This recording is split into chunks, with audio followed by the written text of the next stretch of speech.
से। जय हिंद प्यारे विद्यार्थियों, स्वागत है आपका एक ही लक्ष्य कंपटीशन एकेडमी परिवार कालायपन में। आज से हमने एक नई शुरुआत करने जा रहे हैं और आज से हम शुरुआत करने जा रहे हैं जो हमारा अखबार होता है डेली का।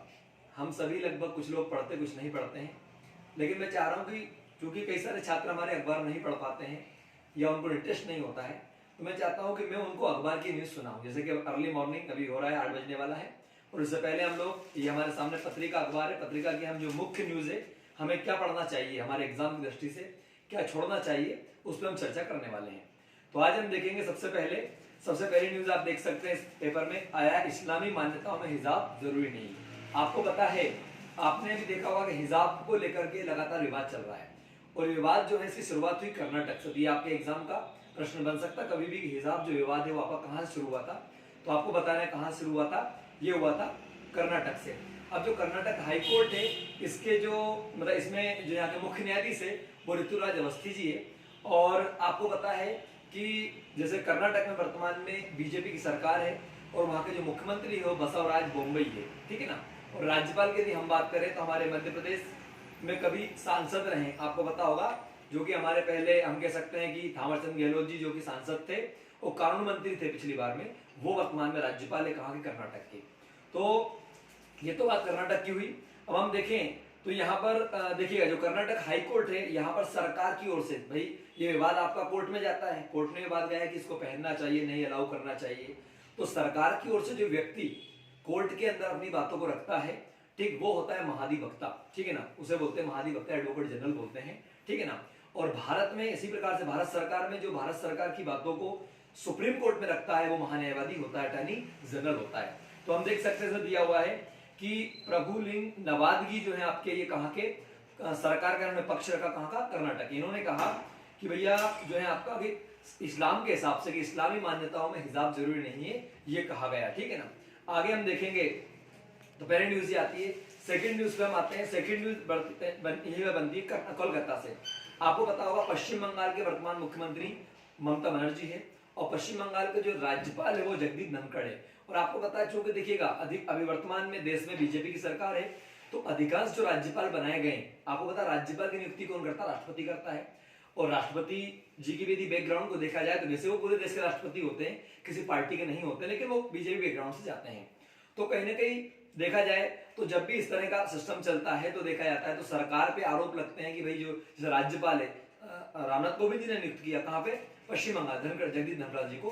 तो जगदीप धनखड़ और जो ममता बनर्जी, इनके बीच में लंबे समय से लेकर विवाद चल रहा है, उसे हम देख सकते हैं। तो इसमें जो ममता बनर्जी है उन्होंने जो है आपका एक अपील की थी, या कह सकते हैं कि एक प्रकार से कहा था कि जगदीप धनखड़ जी को हटाया जाना चाहिए क्योंकि ये जो है आपका विधायिका में इंटरफेयर कर रहे हैं। आपको पता है कि मंत्री परिषद जो आता है, मंत्री जो लोग आते हैं, जो नेता लोग आते हैं, विधायिकी में आते हैं, है ना।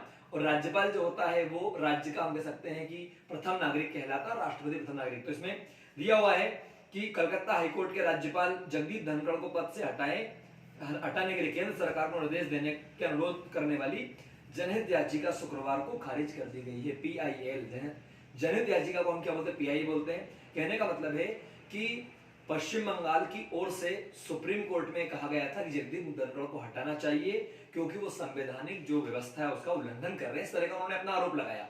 ठीक है, तो अपना रीजन ये कि वहां TMC की सरकार है, उन्होंने कांग्रेस सरकार है। लेकिन जो हम बात करें, अच्छा ये जो है कलकत्ता हाईकोर्ट के अंदर गया, सुप्रीम कोर्ट में नहीं गया, सॉरी, तो कलकत्ता हाईकोर्ट ने इसको खारिज कर दिया कि ऐसा कुछ भी नहीं है, ठीक है, ये नहीं होगा। आगे हम बात करते हैं, अगली न्यूज है मार्च के महीने में वंदे भारत दर्शन ट्रेन। आपको पता है कि भारत में पर्यटन को बढ़ावा देने के लिए 2021 में जो है देखा जाए तो भारत दर्शन ट्रेन चलाई गई थी, जिस ट्रेन को अभी बंद करने का मतलब प्रस्ताव दिया है। तो आपसे पूछा जाएगा कि हाल ही में जो है भारत में कौन सी ट्रेन को बंद किया जाएगा, तो आपको ध्यान रखना भारत दर्शन ट्रेन को बंद किया जाएगा।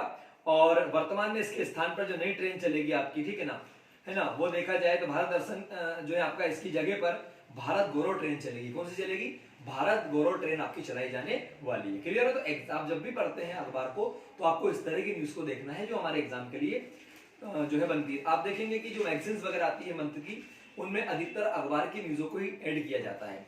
आइए आगे देखते हैं। प्रशांत और अटलांटिक के कई द्वीप देश कोरोना से रहे अछूते। कहने का मतलब आपको पता है कि कोविड ने पूरी दुनिया को जकड़ रखा था, पूरी दुनिया में कोविड फैला, लेकिन यदि हम बात करें प्रशांत महासागर, आप सब जानते हैं सबसे बड़ा महासागर कौन सा संसार का, प्रशांत महासागर। अटलांटिक महासागर जो कि यूरोप महाद्वीप और अफ्रीका महाद्वीप और इधर में आपका उत्तर अमेरिका और दक्षिण अमेरिका के बीच में आता है अटलांटिक महासागर। तो इसमें जो कुछ देश है आपके द्वीप है उनमें कोविड कभी भी नहीं फैला ऐसा बताया जा रहा है, ठीक है ना, ये अच्छी बात रही, ठीक है ना। चलिए, और हम तो चाहते हैं कि कोई भी रोग कोई बीमारी नहीं रहे। तो कोविड मुक्त देशों की यदि हम बात करें, अच्छा इससे प्रश्न आपका बन सकता है, दुनिया में देश में आता है जैसे नाम है आपका टोकेलाउ, सेंट हेलेना, है ना, पिटकैन द्वीप समूह आपका, न्यू नाउरू और माइक्रोनेशिया, है ना, ये सारे क्या बताएं, ये कोविड से अछूते रहे, इन देशों में कोविड नहीं फैला, ये आपको ध्यान रखना है। तुर्कमेनिस्तान और उत्तर कोरिया भी कोविड 19 से जो है आपका मुक्त देशों की सूची में आता है। बहुत इंपॉर्टेंट क्वेश्चन है, क्योंकि आपको पता पूरी दुनिया के अंदर कोविड फैल रहा था, लेकिन कहां पर, यदि हम बात करें कहां पे, तुर्कमेनिस्तान और एक कौन सा, उत्तर कोरिया, आप सब जानते हैं वहां का वो बेंडा, ठीक है ना, किम जोंग उन, ठीक है ना, जो कि वहां का तानाशाह है, उस देश में जो है आपका कोविड नहीं फैला है। वेरी वेरी इंपॉर्टेंट है भाई, ठीक है ना, तो ये आप ध्यान रखिएगा। इसी प्रकार से आगे हम चलते हैं। तो देखिए पहले पेज पर हमने न्यूज को देखा, वैसे तो अब यहाँ पे 10वीं के पहले पेपर में ही पकड़ाया साल भर, ये जो एक स्टूडेंट है, छात्र है, जिस जो तैयारी कर रहा है उसके लिए पढ़ने की न्यूज नहीं है।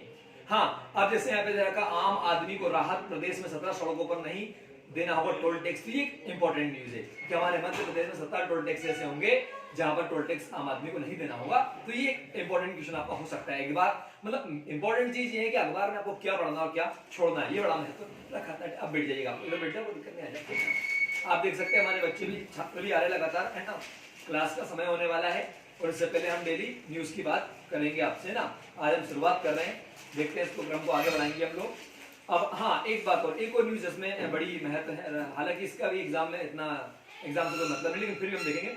Ahmedabad serial bomb blast case, आपको पता होगा कि 2008 में अहमदाबाद में एक बम ब्लास्ट हुआ था जिसमें 56 लोगों की मृत्यु हुई थी, तो उसी में और लगभग 246 लोग उसमें जख्मी हुए थे। ये जो अहमदाबाद में, अहमदाबाद गुजरात में आता है, आपको सबको पता है, और अहमदाबाद जो है उसे भारत का मैनचेस्टर कहा जाता है। यहाँ पे सूती वस्त्र का काफी बड़ा उद्योग अहमदाबाद में फैला हुआ है, ठीक है ना। तो यहाँ पर ये जो केस है, इस केस का अभी निर्णय आया है, वो बहुत अच्छा निर्णय आया है। इसमें 14 साल बाद आया निर्णय, 11 लोगों को आजीवन कारावास इसमें दिया गया है और 38 लोगों को फांसी की सजा सुनाई गई है। बहुत अच्छी बात है ये, ठीक। इन ऐसे आतंकियों का सफाया होना चाहिए, ठीक है ना, इनमें भय होना चाहिए, तभी ये लोग जो है सुधरेंगे, ठीक है ना। चलेगा, आगे बढ़ते हैं हम लोग।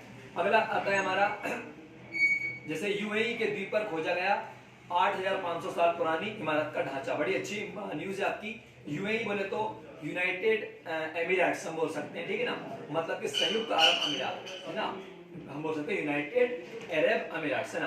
तो यूएई जो है आपका सऊदी अरब के पास आने वाला देश है, इसकी राजधानी अबू धाबी है और यहीं पर दुबई आता है। और आपको पता है जो अभी T20 मैचेस खेले गए थे, मतलब T20 मैचेस में जो आपका खास करके आईपीएल खेला गया था वो दुबई में ही खेला गया था, है ना, ये आपने देखा होगा, पढ़ा होगा, ठीक है ना।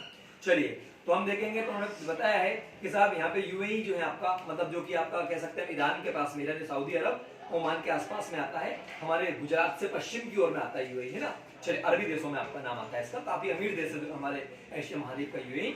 तो यहाँ पर 8500 साल पुराने इमारत के ढांचे मिले हैं, ऐसा कहा गया है। तो ये न्यूज को आपको देखना है, इस तरह की न्यूज आपको एग्जाम में पढ़नी होती है। आगे हम बढ़ते हैं, तो अब देखिएगा, जैसे आपको पता आईपीएल भारत में होता है, इसी प्रकार से पाकिस्तान के खिलाड़ियों के लिए आपका होता है पाकिस्तान सुपर लीग।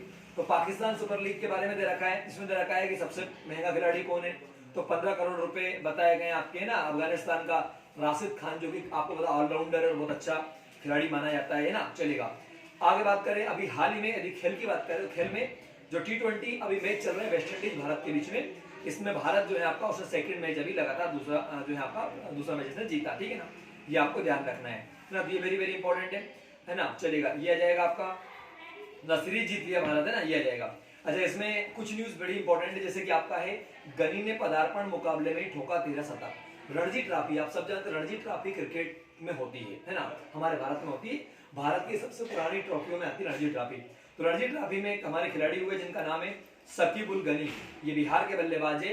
इन्होंने 341 रन बनाए, जिसमें 56 चौके और 2 सिक्स लगाए, है ना। इसके साथ में उन्होंने रिकॉर्ड बनाया। कहने का मतलब ये है कि रणजी के इतिहास में, ठीक है ना, सबसे ज्यादा रन बनाने वाले खिलाड़ी कौन बने, इनका नाम है शकीबुल गनी, जो बिहार के हैं। इनसे पहले की यदि हम बात करें तो दे रखा है कि हमारे मध्य प्रदेश के खिलाड़ी थे रोहेरा, कौन थे बताएं, रोहेरा, ठीक, अजय रोहेरा। इन्होंने जो है 2018-19 में 267 रन बनाए थे, ये वेरी वेरी इंपॉर्टेंट था। आगे बढ़ते हैं हम लोग। तो नोवाक जोकोविक आप सब जानते हैं ना, ये सर्बिया के खिलाड़ी है, वेरी वेरी इंपॉर्टेंट है ना, चलेगा। तो आपने इसमें पढ़ सकते हैं कोरोना का टीका नहीं लगवाने के कारण साल के पहले ग्रैंड स्लैम ऑस्ट्रेलिया ओपन में नहीं खेल सके कौन, सर्बिया के नेशनल नोवाक। तो नोवाक जोकोविक जो यहाँ पे दुबई पहुंच गए, इनके बारे में दे रखा है। अब इसमें एग्जाम में क्वेश्चन बनेगा कि नोवाक जोकोविक किस खेल के हैं, तो आपको याद रखना टेनिस के हैं, किस देश के हैं, तो सर्बिया के हैं, ये आपको ध्यान रखना है ना। चलिए आगे बढ़ते हैं हम लोग। मुक्केबाजी टीम के बारे में दे रखा आपका। तो भारत की 17 सदस्यीय टीम 73वें स्ट्रेंजा मेमोरियल टूर्नामेंट में भाग लेने के लिए शुक्रवार को बुल्गारिया रवाना हो गई, ठीक है ना। तो यहाँ पर एक टूर्नामेंट होने वाला है, इसका दे रखा है। भारतीय टीम की लगातार तीसरी हार हो गई है, तो हार वाली बात हो गई, ठीक। न्यूजीलैंड से हम लोग हारे हैं, अभी हमारी इंडिया टीम हार गई है। चलिए तो कोई बात नहीं, लेकिन है ना, हार जीत जिंदगी में चलती रहती है ना। झूलन गोस्वामी आप जानते हैं कि हमारे भारत की बहुत फेमस बॉलर है जो है आपका भारत की, ठीक है ना, जो कि लगातार इसमें अपना अच्छा परफॉर्म कर रही है। आगे हम बात करते हैं, रेगेज ने अपने पहले ओलंपिक में जीता। आपको पता है शीतकालीन ओलंपिक की बात करें तो शीतकालीन ओलंपिक चीन में चल रहे हैं, वेरी वेरी इंपॉर्टेंट है। आप पढ़ते हैं अक्सर 4 साल में ओलंपिक होता है हमारा ग्रीष्मकालीन ओलंपिक, 16 में हुआ, 2020 में जापान में हुआ, लेकिन अभी 2022 में कौन सा रहा, शीतकालीन। तो शीतकालीन ओलंपिक कहाँ खेले जा रहे हैं, चीन में खेले जा रहे हैं, वेरी वेरी इंपॉर्टेंट है, क्लियर ना। चलिए तो इस प्रकार से हम देखते हैं किरोन पोलार्ड जो है आपका 1000 अंतरराष्ट्रीय T20 करने वाला पहला वेस्ट इंडीज खिलाड़ी बन गया है। तो ये न्यूज इस प्रकार की आपको देखना है। आगे हम देखते हैं, ठीक है। तो इसमें अखबार में आप देखेंगे तो हमारे लिए जो स्टूडेंट के लिए इंपॉर्टेंट है, वैसे और भी न्यूज है, लेकिन कम समय मैंने प्रयास किया कि जहां से न्यूज को डिस्कस किया, ठीक। इस क्रम को हम आगे जारी रखेंगे। धन्यवाद, जय हिंद, जय मां भारती। और आप लोग सभी पढ़ते रहिए, क्योंकि देखिएगा एग्जाम आपका MP पटवारी ग्रेड 4, ग्रेड 3 और कई प्रकार के एग्जाम सभी आगे आपके होने वाले हैं। जय हिंद, जय मां भारती। एक लक्ष्य परिवार की ओर से आपको सभी को जो है अपने आने वाले एग्जाम्स के लिए सभी के लिए बधाई। धन्यवाद।